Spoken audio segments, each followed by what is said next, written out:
capítulo de número 9, versículo 9. Amém? Mateus capítulo 9, versículo 9. Eu vou fazer uma pergunta à igreja, que todos nós, se quisermos, podemos ter isso. Qual a sua vocação dentro da casa de Deus? Para que você foi chamado para a casa de Deus? Para ser mais um no meio da multidão ou para se destacar em meio à multidão? E a palavra de Deus no capítulo 9 de Mateus, ou São Mateus, versículo 9, vai nos falar, e também está registrado em Marcos 2,17 e em Lucas 5,27. Cronologicamente, esse não é o livro que abre o Novo Testamento. O livro que abre o Novo Testamento é o livro de São Marcos, o livro mais pobre nas suas narrativas, nas suas escritas, porque o apóstolo ou o discípulo, ou Marcos, melhor dizendo, o evangelista, o evangelho de Marcos, ele foi um moço de Pedro. Pedro não tinha a sua fase intelectual, o seu conhecimento nas áreas de intelectuais, ou da área intelectual, como Lucas, como Mateus, e nem como o apóstolo Paulo. Então, esta carta foi, segundo alguns historiadores, a segunda carta a ser escrita. E nós conhecemos Mateus, Marcos e Lucas como cartas escritas com as mesmas narrativas, com as mesmas ideias, diferente de João, que diferente deles três, ele escreve só 7 milagres, diferente de Mateus, Lucas e Marcos. Então, segundo alguns historiadores, essa carta de Marcos foi escrita primeiro do que a carta de Mateus, né? Mateus, o evangelho de Mateus, ele foi escrito pela vontade de Deus. Quem era Mateus? Cobrador de impostos, ali na alfândega. O nome de Mateus, eu coloquei aqui, ou Mateus Levi, ou Levi Mateus. Mateus, ou Matiarro, que significa presente de Deus. Foi algo que os pais, naquela época, o nome era dado, na maioria das partes, pela mãe, não pelo pai. Então a mãe entendeu que Mateus foi um presente de Deus. Não sei se ela tinha algum problema de gerar filhos, ou se alguém falou que aquele filho que estava gerando na barriga dela seria uma mulher.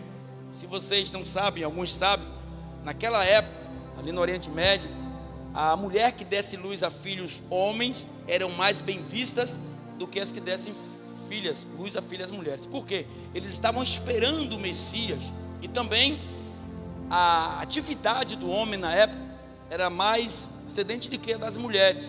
Então, por isso que ela pôs o nome do menino Matiarro, ou Mateus, que é um presente de Deus. E subordinado a esse homem, ela colocou também Levi. O que é Levi? Atado a ou ligado a, ou seja, ou atrelado a. Alguns judeus chegam a fazer uma comparação do nome de Levi com o casado, o homem casado, que une-se à mulher. A Bíblia diz em Gênesis capítulo 2, 18 a seguir, que deixará o homem seu pai e sua mãe, e unir-se à sua mulher, e serão os dois uma só carne. Então isso que significa Levi. Mateus era totalmente judeu, filho de judeu, diferente de Lucas, que a grande excedência de ele ser filhos de grego. Mateus era um homem judeu devido aos nomes que lhe foram dados, eram nomes judaicos, nomes hebraicos. Então, o trabalho de Mateus, ou a história de Mateus, ela vai se iniciar quando ele conhece Jesus. Ali naquele lugar, Mateus trabalhando na alfândega, ele não era bem visto pelos seus compatriotas, porque ele cobrava imposto. Nós vamos falar, mas antes eu quero falar acerca de nomes. E nossos nomes, ele tem significado, assim como o de Mateus. Haja visto que Deus mudou o nome de algumas pessoas na Bíblia, como Abraão, que era Abrão, exaltadíssimo, e depois Deus transformou o nome para Abraão, pai, olha, pai de grande nação, como também o de Sarai, significava algo relacionado à contenda. E Deus colocou Sarai, uma grande princesa, Sara. Também mudou o nome de Jacó, que nós conhecemos como Jacó, para Israel. E também, por que não lembrarmos do próprio apóstolo Saulo, ou Paulo, perdão, que o seu nome era Saulo de Tarside, e o nome dele conhecemos hoje como Paulo. Não era mais chamado entre gentios, entre judeus, como Paulo, mas Paulo já é uma diferença diferente dos outros que eu citei. Então o que é que acontecia com Mateus, e nós vamos ler daqui a pouco, é que o seu trabalho era um trabalho bastante lucrativo, era um trabalho que as pessoas ficavam enriquecidas, é fato, mas havia algo que era contraditório a tudo isso, porque ele era odiado, ou traciado, ou tracíssimos, como chama, pelo povo, odiado pela nação, porque ele cobrava imposto. O que era cobrança de imposto? Herodes o Grande, ele, depois da sua morte, teve alguns filhos, e ficaram entre eles Herodes, Filipe, Herodes, o Antipas, que foi para o lado norte, ali na Judéia, aonde ele intitulava-se ali como superior para a cobrança de impostos, e nomeava algumas pessoas para que cobrassem impostos para Roma. E dentre eles foi ali chamado ou escolhido Mateus. Segundo alguns historiadores, quando Jesus passou ali pelaquela alfândega, havia 200 coletores de impostos, dentre eles Mateus, e não era bem visto pelos homens. Nós vamos ver o que se fala ao texto em relação às pessoas que viram Jesus com Mateus, e o chamado de Mateus, o que levou a Mateus crescer tanto diante da vontade de Deus. O versículo 9 do capítulo 9 diz assim, vamos lá? E Jesus, passando adiante dali, assentado na alfândega, um homem chamado Mateus, e disse-lhe: segue-me. Ele, levantando-se, o seguiu. E aconteceu que, estando ele em casa, sentado à mesa, chegaram muitos publicanos e pecadores, e sentaram-se juntamente com Jesus e seus discípulos. E os fariseus, vendo isso, disseram aos seus discípulos: por que come o vosso mestre com os publicanos e pecadores? Jesus, porém, ouvindo, disse-lhes: não necessitam de médicos sãos, mas sim os doentes. Ide, porém, e aprendei o que significa misericórdia quero, e não sacrifício, porque eu não vim para chamar os justos, mas os pecadores ao arrependimento. E nesse pequeno trecho de Mateus, nós vamos ver o quão grande nós somos importantes para Deus, e quantas pessoas se levantam contra a nossa vocação de adorar a Deus. Quantas pessoas não gostam que você seja destaque em algum lugar, principalmente dentro da casa de Deus. Vocês já pararam para perceber que quando uma pessoa se destaca diante da presença de Deus, ela vai assim trazer alguns olhares, né, de julgamento, olhares indignos, porque, poxa, por que fulano e não eu? Por que ciclano e não eu? O que é que está acontecendo? Aquele cara era assim, aquela mulher era assim, por que está ali? É porque Deus disse: segue-me. E eu creio que aqui tem seguidores de Cristo e não do homem.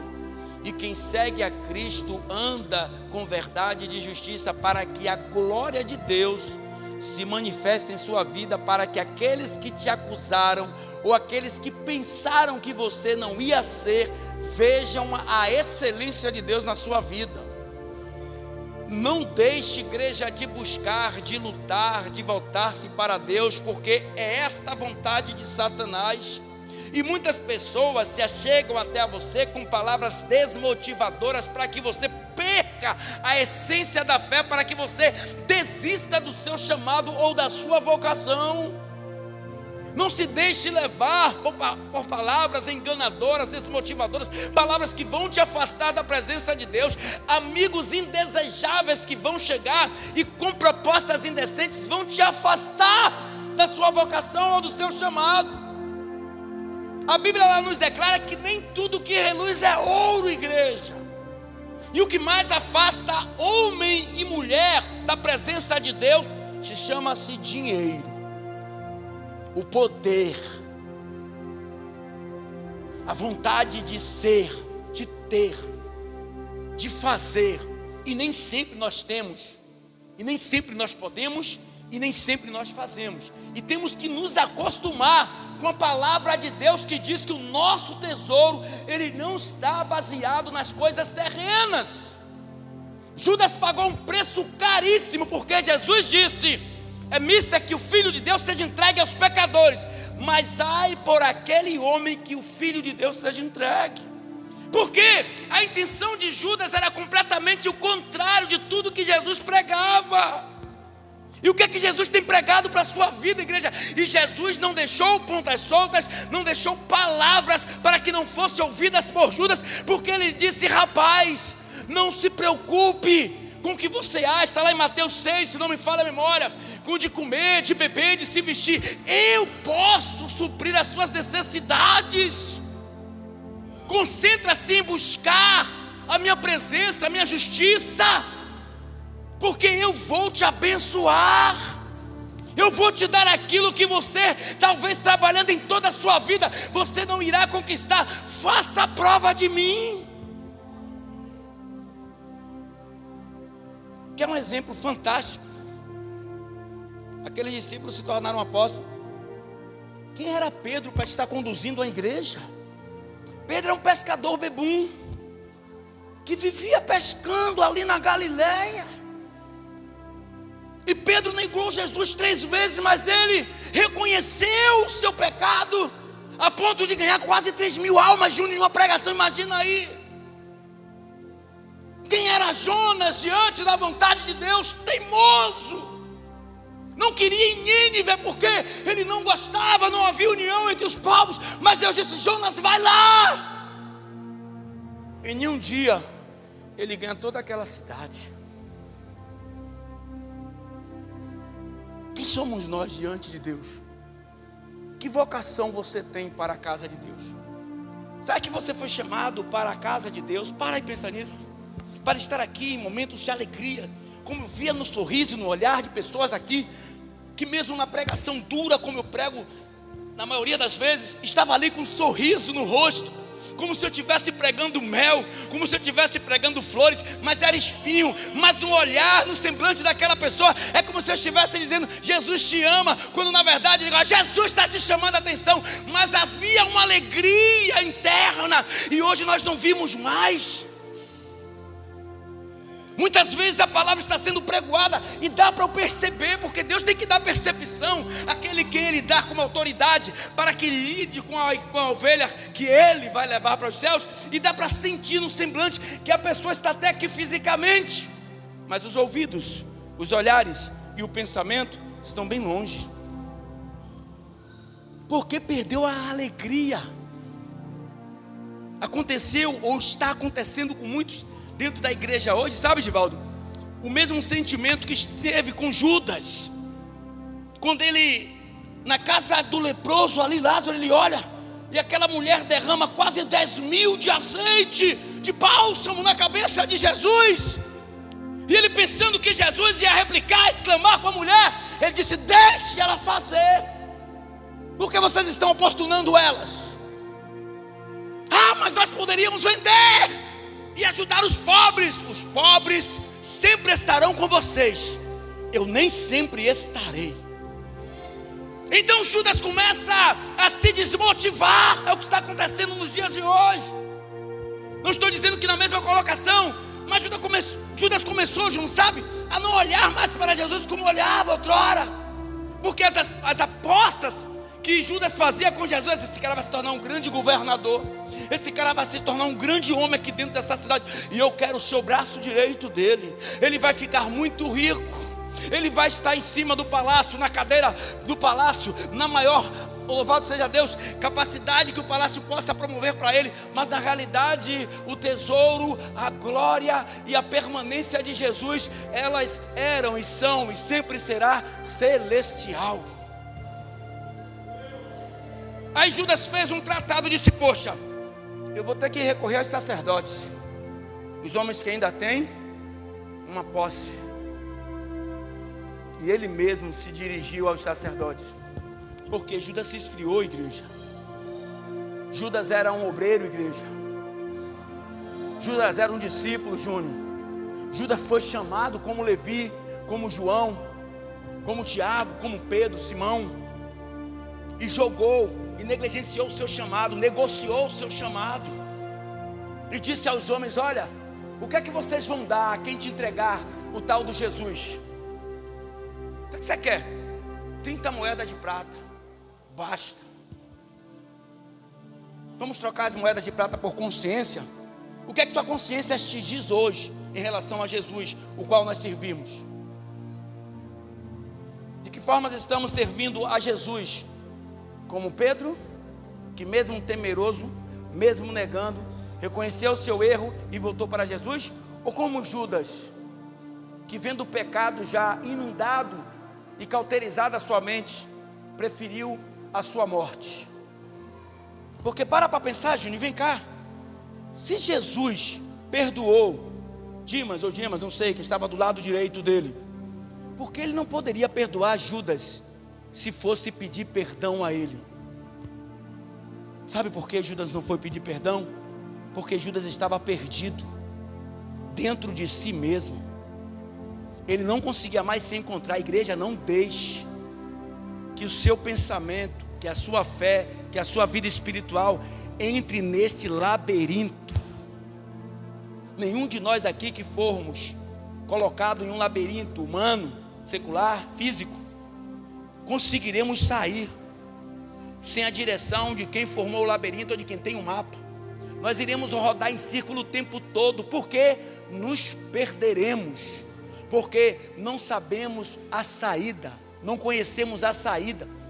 Então o apóstolo Paulo nos diz, eu vou dizer de novo: você que está de pé diante de Jesus, cuide-se para que não caia. Eu vi algo interessante, que isso vocês já ouviram falar, que o menino pergunta a papai: papai, de que tamanho é Deus? Alguém aqui já viu essa história? De que tamanho é Deus? Aí ele olha para o céu, o avião está voando lá em cima. Deus é do tamanho daquele avião. Ele disse: então Deus é pequeno. Ele pega o menino, põe no carro e vai para o aeroporto. Aí ele disse: está vendo esse avião? Deus é deste tamanho. Mas é o mesmo avião que você viu lá em cima. O que vai trazer o tamanho de Deus na sua vida é a distância que você está dele. Quanto mais perto de Deus você estiver, mais grande, maior, mais fiel, mais presente Ele vai estar em sua vida.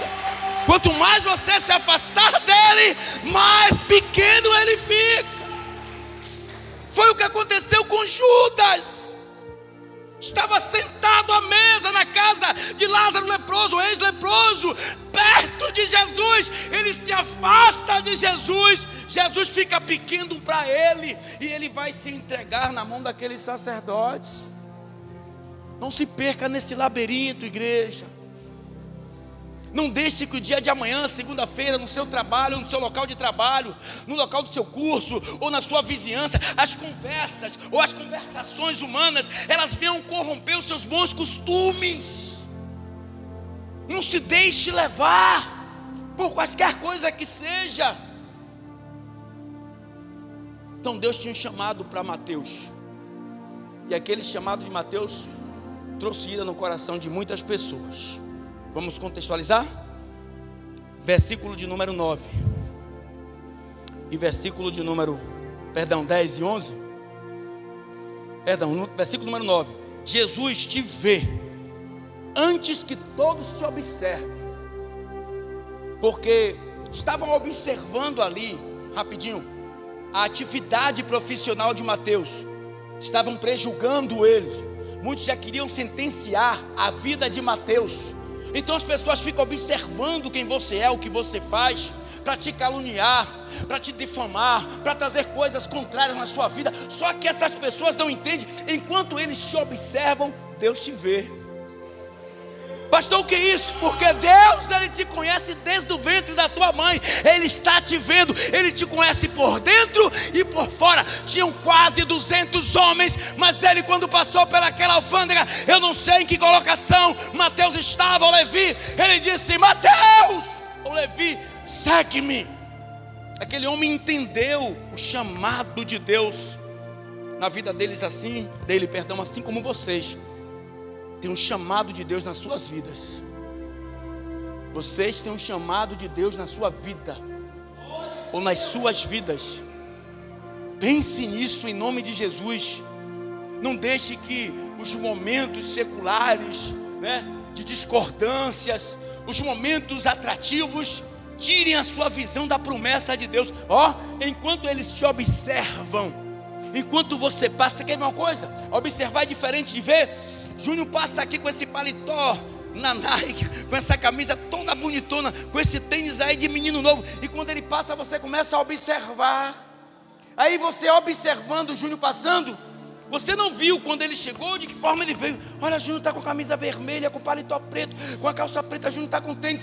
Deus, Ele sabe quando Júnior veio do ventre da mãe dele, de tudo que Júnior é contido, de dentro para fora. Enquanto estão te observando, Júnior, Ele já te vê desde o ventre da tua mãe. Era assim com a vida de Mateus. Enquanto estavam julgando Mateus, enquanto ele estava amaldiçoando Mateus, Jesus disse: Mateus, vem até aqui. Aí no versículo 9 diz assim: Jesus, passando diante dali, viu assentado na alfândega um homem chamado Mateus e disse-lhe: segue-me. Mateus se levantou e seguiu. Imagino ele, sabe que negócio interessante, ele sentado na alfândega, Jesus com os discípulos, alguns que ele já tinha escolhido, e de repente disse: Mateus, segue-me. Mateus assentado na alfândega, quem sabe no momento ele não cobrando algum imposto, ele largou tudo lá e seguiu a Jesus. Siga a Jesus, não saia desse caminho, não deixe ninguém te tirar da presença de Jesus, do caminho para o qual você foi chamado, porque se Deus te chamou, Ele vai garantir a sua vitória. Então as pessoas começavam a observar a atitude ou o trabalho de Mateus, mas Deus já sabia bem antes o que Ele tinha para com Mateus. Então no versículo 10 e 11, amém? Louvado seja Deus. Diz assim: vão questionar o seu chamado.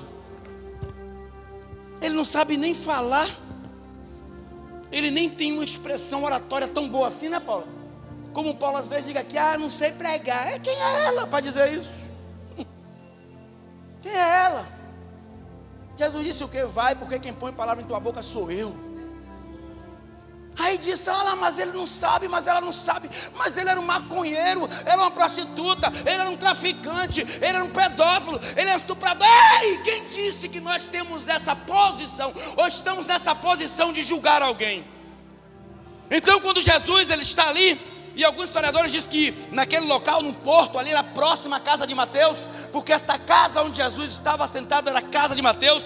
E diz assim a palavra 10 e 11: e aconteceu que, estando ele em casa, sentado à mesa, chegaram muitos publicanos e pecadores, e sentaram-se juntamente com Jesus e seus discípulos. Bom, cenário: Jesus abre a porta a Mateus. Mateus era rico, meu amigo. Obviamente tinha algumas pessoas a seu serviço. O almoço lá pronto, a comida, a casa cheia de frutas, de legumes. Entra aí, Jesus. Só que quando Jesus ia uma grande multidão atrás dele. De quê? De necessitados, assim como nós, de pecadores. E também havia muitos publicanos. Quem sabe vendo ali aquela atitude de Mateus, e disse: por que Mateus saiu da posição dele? Por que Mateus está seguindo esse homem? E Mateus foi com Jesus e assentou-se, louvado seja Deus, com os discípulos e com os publicanos e pecadores na casa de Mateus.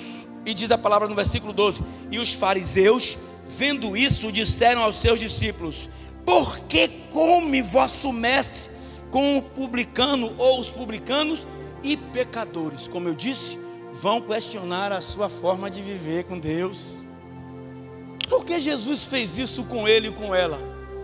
Andava comigo, era pior do que eu. Por que ele conseguiu e eu não? Por que ela está conseguindo e eu não? Por que Deus está levantando ela ou ele e eu não? Por que ele está olhando para ele? Por que ele está sentado no meio de pecadores e publicanos? Porque ele sabe a minha e a tua necessidade, como pecador, como frágil, como homens e mulheres completamente dependentes de Deus. Não deixe ninguém negociar a sua vida com Deus, porque o teu chamado para Deus é um chamado excelente. Bote, se coloque na posição, procure estar onde ele está, procure sentar onde ele sentar, procure comer onde ele comer, porque o alimento que ele vai te dar, você nunca mais terá fome. Aí Jesus vai responder a ele simplesmente que ele te chama como você está. Ah, pastor, mas eu. E o pior de tudo, sabe, Viviane, é quando o julgamento não vem de fora, vem de você mesmo, colocando empecilhos e dificuldades no seu chamado. Não sou preparado, não tenho disposição, não tenho capacidade, não sei ler, não sei falar, não foi para isso que Deus me chamou. Ei, se Ele não te chamou para pregar, Ele te chamou para louvar. Se Ele não te chamou para louvar, chamou para evangelizar. Se Ele não te chamou para evangelizar, chamou para fazer a expulsação de demônios. Se Ele não chamou para isso, chamou para trazer cura. Se Ele não chamou para isso, Ele te chamou para alguma tarefa. Procure saber qual a sua vocação, para que Deus, através da sua vida, faça milagres e prodígios na terra, e que você sirva de testemunha para as nações. Olha o que diz o versículo 12. Jesus, porém, ouvindo, disse-lhe: não necessita de médico as pessoas sãs, mas sim os doentes. Tem doente de Deus aqui? Preciso dele todos os dias. Nós temos uma doença em nós que ela não foi curada ainda. Talvez você queira tapar com curativos, talvez você queira maquiar a sua doença. Quem sabe fazer como Naamã. Naamã, diante do seu povo, dos seus súditos, era um grande homem, porque através da mão de Naamã ganharam muitos reinos, mas só que estava coberto a sua doença. Quem sabe aqui você não está cobertando algo que está dentro de você, que precisa ser revelado para que Deus possa abrir em você algo grande. Quem sabe não tem algo grande que Deus quer fazer através da tua vida, mas você está escondendo a ferida. Você está maquiando a ferida como o próprio Naamã. Aí Deus enviou a menina dentro da casa de Naamã e diz: olha, se esse seu marido, se esse seu senhor, se esse meu senhor tivesse diante do meu senhor, que serve ao meu Deus, ele já tinha curado esta doença. Jesus quer te curar nesta noite. Você está negando. Ele diz: olha, não precisa de médicos dos sãos, mas eu vim para tratar esta ferida. Eu não sei com que ferida você já está aqui ao longo dos dias, dos meses, e não deixa que Ele examine você. Faz como aquele pai daquela criança, vai no aeroporto, vê o tamanho do teu Deus. Não se afasta dele, porque Ele não se afasta de ninguém. Nós é que nos afastamos dele todos os dias. Com o que, pastor? Com nossas atitudes, igreja. Pastor, onde é que está Deus nessa geração? Me mostra onde é que está Deus. Um grupo de obreiros, um grupo de obreiras, um grupo de senhores, um grupo de senhoras, um grupo de missionárias, um grupo de pastores, no grupo de homens e mulheres que servem a Deus. Seu Deus está ali. Você quer conhecer a Deus? Se aproxime das atividades que Ele coloca diante de ti, para que você possa ver o tamanho de Deus. Pastor, como é que eu vou ver Deus? Ele vai começar a trabalhar naquilo que você não consegue fazer, naquilo que você não consegue consertar, naquilo que você não consegue operar. Porque quando Deus, a Bíblia diz, igreja, isso é bíblico, aonde Deus está, o diabo ele tem que cair, ele é por terra. E se o diabo tiver como empecilho, como estava na vida de Jó, cirandeando ali a vida de Jó por um longo tempo, matando os filhos, tirando a riqueza e pondo a doença em Jó, e Deus ali, mas quando Deus chegou e disse: diabo, agora eu vou me aproximar dele, e você vai ter que bater em retirada, e o meu nome vai ser glorificado, e eu vou estabelecer um segundo decreto em Jó, maior do que o primeiro. Dê lugar para que ele possa trabalhar em sua vida. Para de vir para a igreja olhando para o irmão, para a irmã, que talvez você não goste, que tenha antipatia por ele, que não goste dela. Olha para Deus. Vou repetir de novo, Salmo 121, o seu olhar tem que ficar fixo em Deus. Não olha para o pastor que é homem pecador, tanto quanto cada um de vocês pode errar a qualquer momento, assim como a pastor e os demais. Olha para Deus.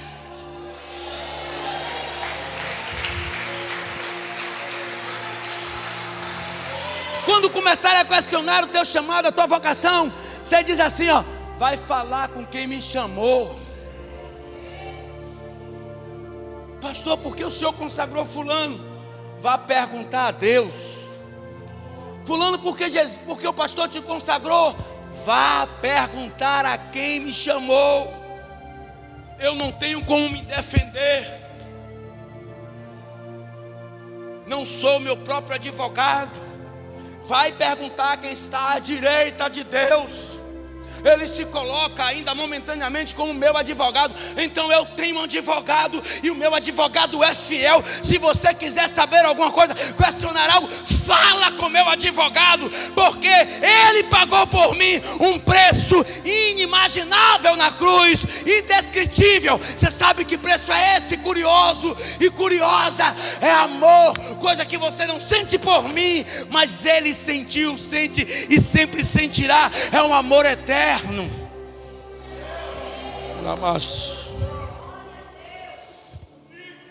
Louvado seja o teu nome. Mas os doentes, estamos doentes, igreja. Quando nós fisicamente ficamos doentes, com febre, com dores de cabeça, com dores de estômago, fígado, seja de que for, a quem nós recorremos? A medicina. Não é, senhor Antônio? E o que é que nós chegamos lá no médico? E o médico chega, antes de prescrever qualquer medicamento, agora tem lá o primeiro estágio que passa na triagem. E a enfermeira, a suposta médica da triagem, diz: o que é que você está sentindo? O que é que tem com você? Você começa a lhe declarar as suas enfermidades: dor no estômago, dor na cabeça, dor no ouvido, dor no dente, dor no olho, dor na coxa, dor no braço, no antebraço. E o que é que vai acontecer? Ela vai te encaminhar ao doutor. Relaxe.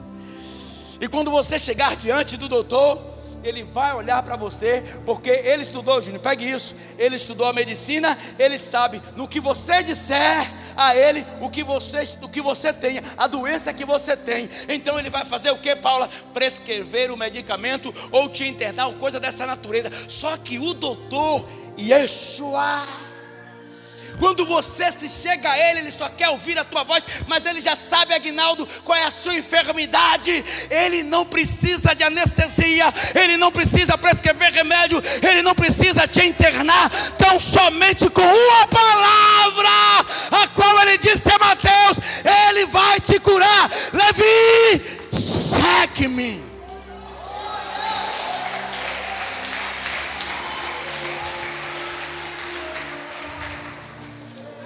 De que tamanho é o Deus da tua vida? Poxa, eu vejo gente aqui com qualidades, com vocação. Olha o título dessa pregação: a vocação de Mateus. Pessoas aqui vocacionadas para a obra. E tem chegado, hipoteticamente, diante de Satanás e diz: ata as minhas mãos e os meus pés, porque eu não consigo mais andar. Deus quer cortar este laço. Deus quer quebrar esse paradigma. Deus quer te fazer um homem e mulher excelente. Dá lugar a Ele. de viver essa mesmice, esta tal de incredulidade, esta forma antropocêntrica de viver o que, pastor? Esperando do homem, esperando que o pastor faça algo milagroso. Não sou milagreiro, não tenho o dom da cura, eu tenho o dom da palavra, e é na palavra que eu digo, João 8,32, e conhecereis a verdade, e ela vai te curar, e ela vai te sarar, e ela vai te libertar, e ela vai te pôr diante de Deus. Qual a sua vocação? Pensa aí em que alguém lhe elogiou em algo, dentro da igreja ou fora, em algum lugar. Para e pensa agora, qual é a minha vocação? Aonde foi que Jesus te chamou? Ele chamou Mateus na alfândega. Em que alfândega você está nesse momento?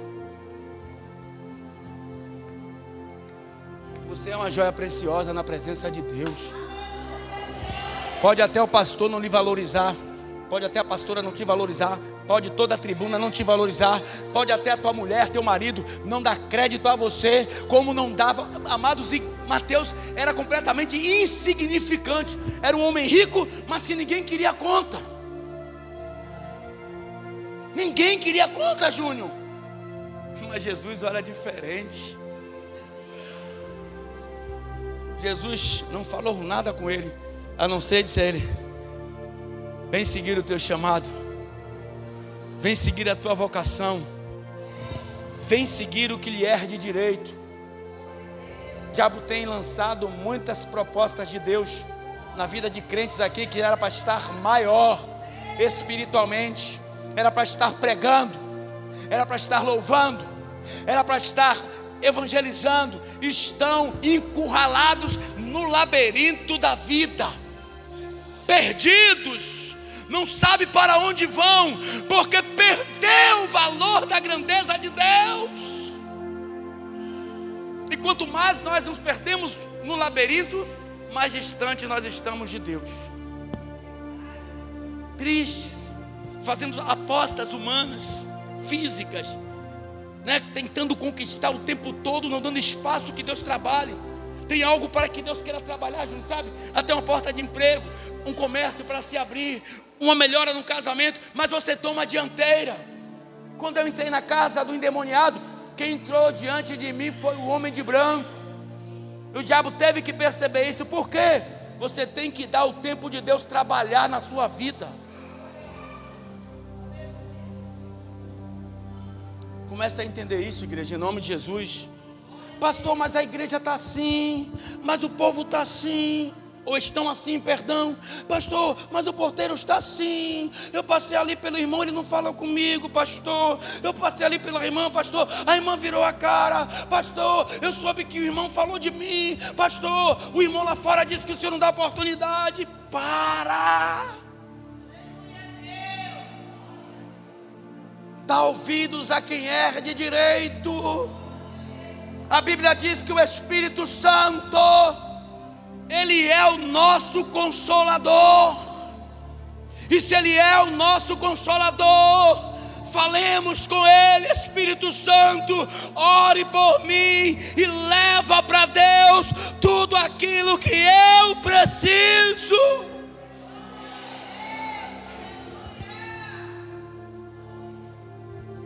Você vai ver onde é que vai estar a sua caminhada, onde é que vai estar. Crentes que estão aqui apagados porque querem, porque estão deixando as lacunas do dia a dia, as fraquezas, a incredulidade, a inoperância, a falta de fé, sucumbir vocês no mar do esquecimento, esperando que alguém faça por você aquilo que só Deus pode fazer, e quando não assim, quer tomar a dianteira. Espera, como um salmista, Davi esperou com paciência no Senhor, e Ele se inclinou para Davi e ouviu o seu clamor. Nós temos hoje, diferente de Davi, um consolador. Davi nem tinha. Ele não tinha, Júnior. Um consolador você tem. Então veja qual é a sua vocação, Itamara. Veja para que foi que Deus te chamou, Lani, e comece a pôr isso em prática. Deixa quem quiser cair, se esmurecer, se entristecer. Deixa quem quiser se afastar do aeroporto e perdendo a existência da grandeza de Deus em tua vida. Deixa quem quiser ver Deus como um avião a jato, que é uma das maiores aeronaves, ou melhor dizendo, que fica nas maiores alturas, e nós só vimos a fumaça.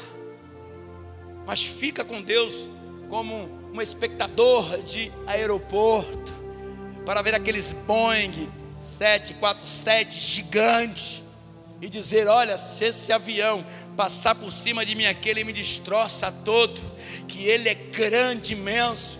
E se meu Deus é 1 bilhão de vezes maior do que esse avião, o que ele não pode fazer pela minha vida?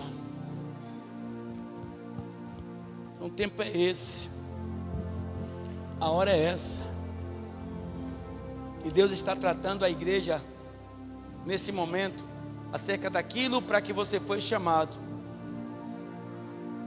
Então você está doente, eu estou doente, e juntos precisamos de um doutor. E nessa questão, o único doutor que pode sarar a nossa doença se chama Yeshua, Jesus Cristo de Nazaré. Pega isso, igreja, nesta noite. Não deixe que nada e ninguém tire esse pensamento que foi colocado na tua mente agora de noite. Se quiser, chegue em casa e leia em Lucas, ou em Marcos, ou em Mateus mesmo, 9:9, a vocação de Levi. Você também tem vocação, você também tem chamado, porque Levi tinha vocação, só faltava o chamado, e Jesus chegou lá e adquiriu nele o chamado. Mateus, segue-me. Imagina um homem rico, fisicamente, trazer para um contexto ótico agora, e olhar para Jesus junto com pescadores, que eles também tinham que pagar os tributos, e olhar para eles, olha, rapidinho, e os reis, os imperadores, davam a esses homens, além dos salários, presentes. Eles eram presenteados, eram reconhecidos pelo seu trabalho, porque adquiriam fundos, e eram presenteados, e muitas riquezas eles agranjavam. Por quê? Porque agradavam os reis. E de repente ele abrir mão disso tudo e seguir a Jesus, sem, ocularmente falando, esperança nenhuma.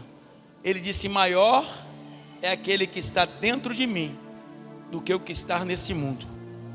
Maior é o que está em você, maior é o que está em você do que toda a riqueza que nesse mundo há. Fica de pé.